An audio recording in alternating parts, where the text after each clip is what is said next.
नमस्कार मेरे प्रिय साधकों। नमस्ते रुद्रपिंडय, नमस्ते मधुमर्दिनी, नमः कैर्महणये, नमस्ते महिषासुरमर्दिनी। आज हम बात करेंगे माँ दुर्गा, माँ भगवती का यह मंत्र। नवरात्रों में इस मंत्र का आप लोग जाप करते हैं, अनुष्ठान करते हैं, लेकिन बहुत सारे साधक ऐसे हैं जिनके अंदर ये भ्रम होता है कि माता दुर्गा का मंत्र कौन सा है। माता दुर्गा का मंत्र कौन सा है? क्या निर्वाण मंत्र से माँ दुर्गा की पूजा अर्चना उपासना एवं साधना की जा सकती है? बहुत सारे प्रश्न आप लोगों के होते हैं और आपकी जिज्ञासा को शांत करने के लिए ऐसा कोई गुरु नहीं है जो आपको इस विषय पर चर्चा करे, आपको जानकारी दे। तो आज हम बात करेंगे निर्वाण मंत्र की। माता दुर्गा का मंत्र अलग है, निर्वाण मंत्र अलग है। ये निर्वाण मंत्र महाशक्ति का मंत्र है। यह मंत्र से किसी भी देवी कि आप पूजा अर्चना आवाहन कर सकते हैं, जहाँ तक कि उन्हें आप कंट्रोल कर सकते हैं, बंधन में ले सकते हैं। अब आपके अंदर ये क्वेश्चन आएगा कि माँ दुर्गा का मंत्र कौन सा है? तो माता दुर्गा का जो मंत्र है ओम दुम दुर्गाय नमः, ये मंत्र है। इस मंत्र के विषय में हमने पूर्व में कई वीडियो दे रखे हैं, आप वहाँ से जानकारी प्राप्त कर सकते हैं, विजिट कर सकते हैं। इस मंत्र के विषय में मैं दो शब्द बोलूँगा कि इस मंत्र से आप किसी का भला कर सकते हैं, अपनी थर्ड आई जागृत कर सकते हैं। बात आती है निर्वाण मंत्र की। हमारा जो वीडियो है ये निर्वाण मंत्र के विषय में है कि आपको साधना में अनुभव क्यों नहीं होते हैं, साधना सफल होने के बाद इससे आप कौन कौन से कार्य ले सकते हैं, और इस मंत्र के दुष्परिणाम क्या होते हैं जब साधक इसका जाप बगैर सोचे समझे करता है, तो उसके दुष्परिणाम क्या होते हैं, इससे साधक को क्या हानि होती है, साधक को बॉडी में वीकनेस क्यों आती है, चक्कर क्यों आने लगते हैं, बॉडी में दर्द क्यों रहने लगता है, इस मंत्र के दुष्प्रभाव क्या हैं। तो इस पर हम चर्चा करेंगे। वीडियो लंबा होने वाला है, जानकारी फुल वीडियो है, तो आप लोग वीडियो में अंत तक बने रहें। तो बात करते हैं माँ दुर्गा का मंत्र। दुम दुर्गाय का आप जाप कर सकते हैं नवरात्रों में थर्ड आई जागृत करने के लिए।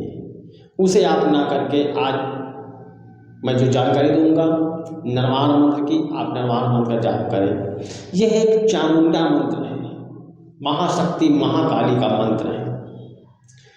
इस मंत्र का जब आप आवाहन करते हैं, तामसिक तरीके से भोग देते हैं, शमशान भूमि में आवाहन करते हैं या किसी निर्जन स्थान पे आवाहन करते हैं, सबसे पहले माता काली की जो उग्र शक्ति है, तामसिक शक्ति है, योगिनी स्तर की, यक्षिणी स्तर की, वो आपकी ओर आकर्षित होती हैं।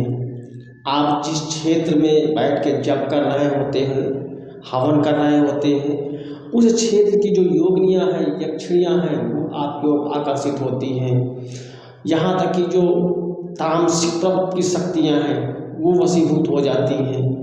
और जब आप ज़्यादा जाप करते हैं, कंटिन्यू जाप करते हैं, तो वो आपके कंट्रोल में हो जाती हैं। तो आज हम जो आप लोगों को विधान बताने जा रहे हैं, अनुभव क्यों नहीं होते हैं, इस पर चर्चा करने जा रहे हैं। यह नवरात्रों में आप अपने घर पर रह करके साधना करेंगे, और जो तामसिक में करना चाहें वह घर से बाहर निर्जन स्थान पे आप इसकी साधना कर सकते हैं, शमशान भूमि में साधना कर सकते हैं, या आप अपने खेत खलिहान में बैठ करके एक चौकी बना करके आप वहाँ साधना कर सकते हैं। चौकी का मतलब होता है आप वहाँ पे साफ सफाई करें, एक चबूतरा टाइप में बनाएं, गोबर से, गाय के गोबर से या मिट्टी से, साफ सुथरी मिट्टी से आप लेप करें, वहीं पे हवन कुंड बनाएं, झोपड़ी टाइप में बनाएं, और वहीं पर आप चौकी लगा करके बैठ करके अनुष्ठान आप करें। ये सीधा सा मतलब है। कुछ लोग शायद समझ नहीं पाते। अब बात आती है घर पे कैसे करें। आपके पास एक माला होनी चाहिए, माला रुद्राक्ष की हो या स्फटिक की हो।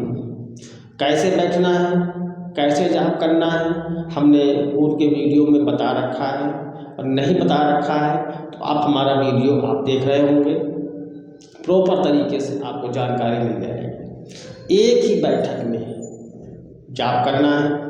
एक बैठक का मतलब ये है कि अगर आप रात के 10 बजे बैठेंगे तो जितना आपको जाप करना है, 10 बजे जब बैठेंगे तब तक नहीं उठेंगे जब तक आपका जाप पूरा ना हो जाए। अगर आप 21 माला का जाप करना चाहते हैं तो 21 माला पूरा करने के बाद ही आप उठें। अगर आप 101 माला जाप करना चाहते हैं तो 101 माला जाप करके ही उठें। इसे बोलते हैं एक बैठक में जाप करना। माला आपके दाहिने हाथ में होनी चाहिए। गुरु यानी जो तर्जनी उंगली है ये ऐसी होनी चाहिए। माला आपको ऐसे पकड़ना चाहिए, मैं जैसा कि आपको दिखा रहा हूँ इस तरीके से। इन उंगली पे माला रहेगी और अपनी ओर ऐसे खिसकाते रहेंगे जैसे ओम ऐग्रम क्लीम चमुंडाय विच्चे, ओम ऐग्रम क्लीम चमुंडाय विच्चे, ओम ऐग्रम क्लीम चमुंडाय विच्चे, ओम ऐग्रम क्लीम चमुंडाय विच्चे, ओम ऐग्रम क्लीम चमुंडाय विच्चे, ओम ऐग्रम क्लीम चमुंडाय विच्चे, ओम ऐग्रम क्लीम चमुंडाय विच्चे। इस तरीके से एक लय में बोल बोल के जाप करना है। पूरी जो आपकी जप की संख्या है पूरी होने के बाद आप एक माला का हवन करें। आप 21 माला का जाप करना चाहते हैं तो आप 21 माला का जाप कर सकते हैं। अगर आप जो है 31 माला का जाप करना चाहते हैं या 51 माला का जाप करना चाहते हैं तो 51 माला का आप जाप कर लें। इस तरीके से करें। आपके सामने गुलाब के पुष्प होने चाहिए। मीठा आप बतासे का प्रयोग कर सकते हैं या बाजार से जो अगर आपकी जेब अलाउ करती है तो बर्फी आदि का आप प्रयोग कर सकते हैं। एक रंग की रखिएगा, 5 रंग के पंचमेल रखने की कोई आवश्यकता नहीं है। सूखे 5 प्रकार के मेवा आप रख लीजिएगा। उसके बाद आप जो है लौंग, कपूर, नींबू ये रखेंगे, इत्र रखेंगे। माता के लिए अगर आप कलश की स्थापना करना चाहते हैं कलश स्थापना रखिए। 16 श्रृंगार का जो आइटम होता है पूरी किट मिल जाती है, आप बाजार से ले सकते हैं, वो रखिएगा। लेकिन भाई थर्ड क्वालिटी की मत रखिएगा। जो भी आप सामग्री पूजा अर्चना में यूज करेंगे अच्छी क्वालिटी की होनी चाहिए। आप स्वयं तो अच्छी क्वालिटी का मीठा खाते हैं, लेकिन जब बात आती है किसी शक्ति को भोग देने की, वहाँ पे आप बिल्कुल थर्ड क्वालिटी का मीठा देते हैं। श्रृंगार की बात आती है, आप अपने लिए तो बहुत अच्छी क्वालिटी का आप श्रृंगार लेकर के अपने घर के लिए आते हैं, आपके घर की महिलाएं यूज करती हैं। लेकिन जब बात आती है माता रानी को देने की, चढ़ाने की, तो आप थर्ड क्वालिटी का लेके आते हैं 21 रुपये का, 11 रुपये का। तो भाई मेरे ऐसा मत करिएगा। जो मेरा व्यक्तिगत अनुभव रहा है इस साधना काल में और इस जीवन में साधना के क्षेत्र में, कि आप जो चीज़ आपको पसंद हो, फेवरेट हो, वो आप भोग में दें और अच्छी से अच्छी क्वालिटी की चीज़ लें। किसी थर्ड क्वालिटी की दुकान से ला करके थर्ड क्वालिटी के सामान आप माता रानी को अर्पित ना करें। उसके बाद आपके अपने जो वस्त्र हैं, अगर काले यूज करना चाहते हैं तो काले यूज कर सकते हैं, लाल यूज करना चाहें तो लाल यूज कर सकते हैं। वैसे तामसिक में काले का प्रयोग होता है, सात्विक में लाल का प्रयोग होता है। लेकिन घर में अगर आपके पास काले वस्त्र है तो कर सकते हैं, कोई दिक्कत नहीं है। बेमतलब पैसा खर्च करने की आवश्यकता नहीं है। आप घर पे बैठिए। कमर आपकी रीढ़ की हड्डी बिल्कुल सीधी होनी चाहिए। आपके बिल्कुल ठीक ठीक सामने माता रानी की फोटो स्थापित करें, भगवती काली की स्थापना करें या दुर्गा माता की स्थापना, 9 दुर्गा की स्थापना करें, क्यों निर्माण में 9 स्वरूप की आराधना होती है। तो इस तरीके से आप बैठे।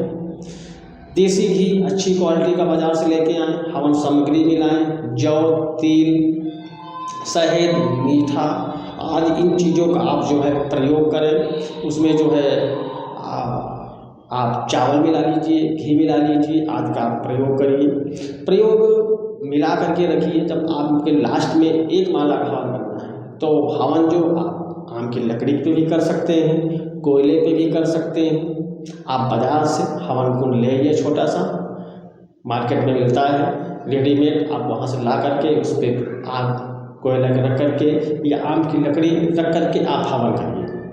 हवन 1 माला का अनिवार्य है, 1 माला का हवन आप जरूर करिए। अगर आपको दिक्कत है, आपको परेशानी है, आप ऐसी सोसाइटी में रहते हैं, आप ऐसे फ्लैट में रहते हैं जहाँ पे हवन करने से आपके पड़ोसी परेशान हो जाएंगे, आपको दिक्कत हो सकती है, या आप ऐसे किसी समाज में रहते हैं, मुस्लिम समाज से हैं, या आप मुस्लिम समाज के मोहल्ले में आपने रूम ले रखा है, ऐसी कोई दिक्कत है तो आप नित्य हवन मत करिए।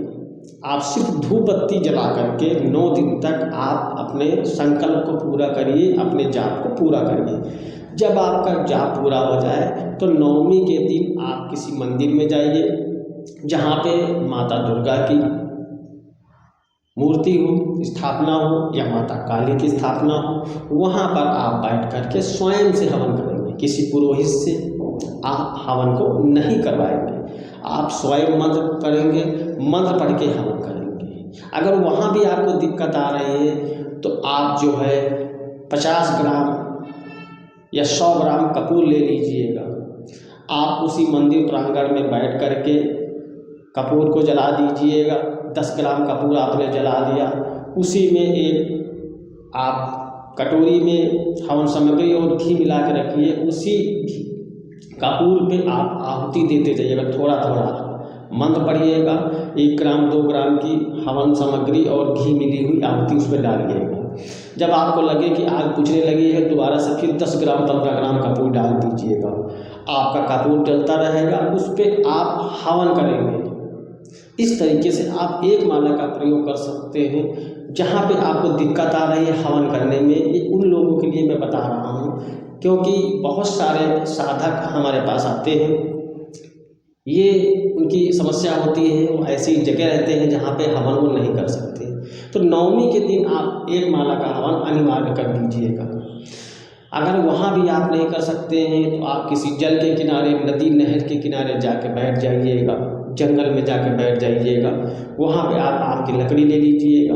आम की लकड़ी पे हवन सामग्री से आप 1 माला 2 माला 5 माला जितना भी आप हवन कर सकते हैं, क्योंकि शक्ति को गंध के माध्यम से भोग मिलता है, जल के माध्यम से भोग मिलता है। शक्ति पावरफुल होती है, तो आप जितना ज़्यादा हवन करेंगे शक्ति उतनी ज़्यादा आपकी प्रबल होगी। आपके जो ऊर्जा कुंड है आपका उतना ज़्यादा प्रबल होगा, पावरफुल होगा। जब आप जाप करते हैं शक्ति को भोग मिलता है, शक्ति आपकी पावरफुल होती है। तो ये करिएगा। उसके बाद आप अपने घर आइए। उसके बाद आप इसमें एक पॉइंट और है कि जो साधक 6 घंटे 3 घंटे कंटिन्यू नहीं बैठ सकते, उनके लिए हम ये कहना चाहेंगे कि आप 2 पार्ट में जाप कर सकते हैं। अगर चाहे तो 3 पार्ट में जाप कर सकते हैं। वो समय आप लोग नोट कर लीजिए, सुन लीजिए। 3 पार्ट कौन से हैं? सुबह आप 4 बजे से लगा के 6 बजे तक 2 घंटे कंटिन्यू जाप करें एक बैठक में। सेकंड पार्ट में 12 बजे से 2 बजे तक, दोपहर में 12 बजे से 2 बजे तक 2 घंटे का समय है। आप 2 घंटे के सेकंड स्टेप में जाप कर लीजिए। फिर आप थर्ड स्टेप पे आइए रात 9 बजे के बाद। रात 9 बजे से लगा करके आप 12 बजे तक जाप कर सकते हैं। तो इस तरीके से अगर आप चाहें तो 9 रात्रों में आप अगर मेहनत 9 दिन सही तरीके से कर लेते हैं, 9वीं तक 30 तारीख से लगा करके जब 9वीं रहे 9वीं तक अगर आप इस तरीके से मेहनत कर लेते हैं तो मेरा मानना है जितना जब तब आप 6 महीने में कंटिन्यू सुबह शाम जाप करके हासिल करेंगे, जितनी ऊर्जा पुंज अपने पास आप इकट्ठा करेंगे, उतना ऊर्जा पुंज जो है आपको मात्र 9 दिन में आपको प्राप्त हो जाएगा। ये बात। अब आते हैं इस पॉइंट पर कि जो साधक ऐसे हैं जो निर्माण मंत्र का जाप करते हैं और उनके बॉडी में वीकनेस आ जाती है, चक्कर आने लगते हैं, हड्डियों में दर्द होने लगता है, जाप में मन नहीं लगता है, इस विषय पर हम चर्चा करेंगे। इसमें क्या है कि आप सबसे पहले माँ भगवती से प्रार्थना करें। प्रार्थना इस तरीके से करें, हे देवी, हे माता रानी, मैं नादान बालक हूँ, मैं फल आकार के लिए अमुक साधना करना चाहता हूँ, अमुक कार्य करना चाहता हूँ। जैसे आप धाम गद्दी लगाना चाहते हैं तो आप बोलेंगे कि मैं धाम गद्दी लगाना चाहता हूँ, जाप करना चाहता हूँ। या मैं अपनी थर्ड आई ओपन करने के लिए जाप करना चाहता हूँ, या मेरे परिवार में जो नकारात्मक ऊर्जा है इस प्रभाव को नष्ट करने के लिए मैं जाप करना चाहता हूँ। ऐसी प्रार्थना करिए और अपना एक जोड़ा लौंग ले लीजिए, थोड़ा सा कपूर ले लीजिए और एक नींबू ले लीजिए। नींबू बहुत बड़ा वाला नहीं होना चाहिए। नींबू जो हम लोग यूज करते हैं, ये कागजी नींबू बोलते हैं, छोटा सा होता है, वो नींबू आप यूज करेंगे, लेंगे। मंत्र ऐसे प्रार्थना करेंगे। प्रार्थना करने के बाद मंत्र को पढ़ेंगे, नरवार मंत्र को पढ़ेंगे, 21 बार मंत्र को पढ़ लेंगे। पढ़ने के बाद फूंक मारेंगे और अपने ऊपर से घुमाएंगे, 7 चक्कर घुमाएंगे। फिर 21 बार पढ़ेंगे, फिर 7 चक्कर घुमाएंगे, फिर 21 बार पढ़ेंगे, फिर 7 चक्कर घुमाएंगे, 7 राउंड घुमाएंगे। इस तरीके से 3 बार करना है। 1 2 3 बार आपको घुमाना है, 7 चक्कर करके 3 बार, और 3 बार ही 21 करके मंत्र को पढ़ना है। इस तरीके से करने के बाद आप लौंग कपूर नींबू को नीचे रख के नींबू को कट करेंगे, यानी काटेंगे 2 टुकड़ों में, अलग नहीं करना, नीचे का छिलका लगा होना चाहिए। उसके ऊपर लौंग और कपूर का भोग रख करके उसे जला देना है और मंत्र को पढ़ते रहना है। आप देखेंगे कि आपके ऊपर जो भी नकारात्मक ऊर्जा है जो आपको जाप करने से रोक रही है, आपके मन को विचलित कर रही है, जब आप जाप करते हैं तो जब जो है पूरा हो रहा है तो आप बीमार हो जाते हैं। ऐसी स्थिति से आपको आराम मिलेगा, आप ठीक हो जाएंगे, आप बीमार नहीं होंगे। इस तरीके से आप करिए।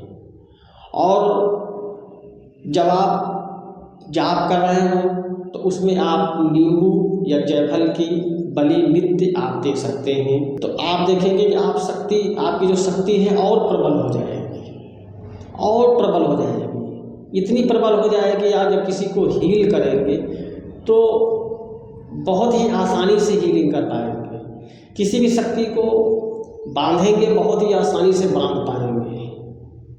इस मंत्र के माध्यम से आप किसी का उतारा भी कर सकते हैं, किसी का झाड़ा भी लगा सकते हैं, किसी की विद्या को खोल भी सकते हैं, किसी की गद्दी को आप खोल सकते हैं, किसी की विद्या को आप चीर सकते हैं। इसमें आप जितना तप किए होंगे उसी हिसाब से आप अपने आप को डेवलप कर पाएंगे, सामने वाले व्यक्ति का कार्य कर पाएंगे।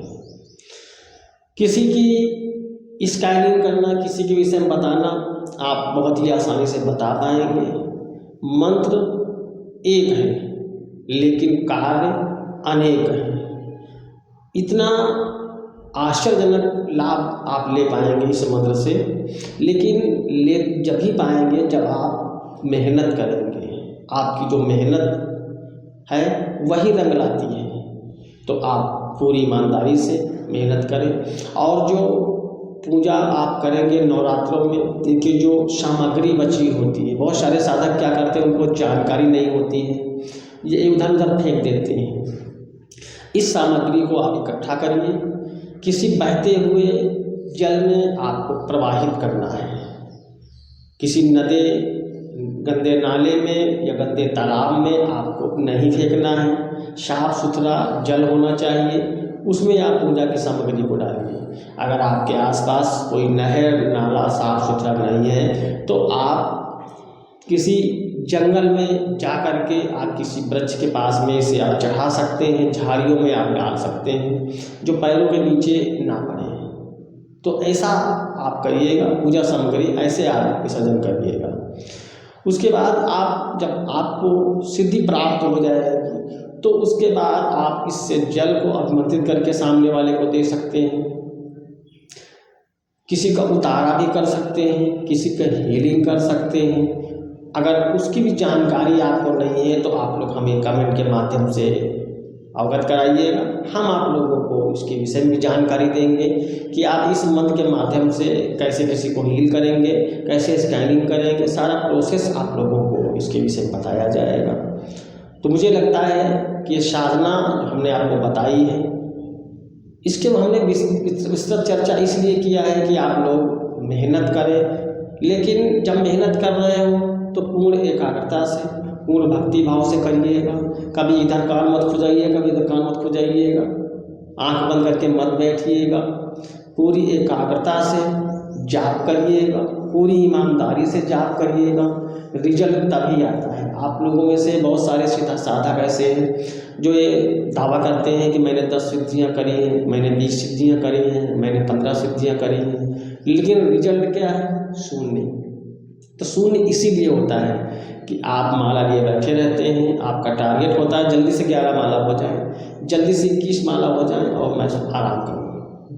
बार बार देखते रहते हैं माला पूरी हुई कि नहीं, माला पूरी हुई कि नहीं। आपके घर में आसपास टेलीविज़न चल रहा होता, बच्चे चिल्ला रहे होते, आप शाम को बैठ के जाप कर रहे होते हैं। जाप इस समय करना चाहिए जब आपके वहाँ पे वातावरण शांत हो जाए, आपके आसपास वातावरण शांत हो जाए, तब आपका जाप करना चाहिए। तो इन छोटी छोटी बातों को आपको ध्यान रखना है, मेहनत करनी है, रिजल्ट 100% आने वाला है, आएगा, आप करिएगा। और इसी तरह जानकारी के लिए हमारे चैनल से आप जुड़े रहिए। मिलते हैं नई वीडियो में नई जानकारी के साथ। तब तक आप सभी को मंगल कामना, आदेश।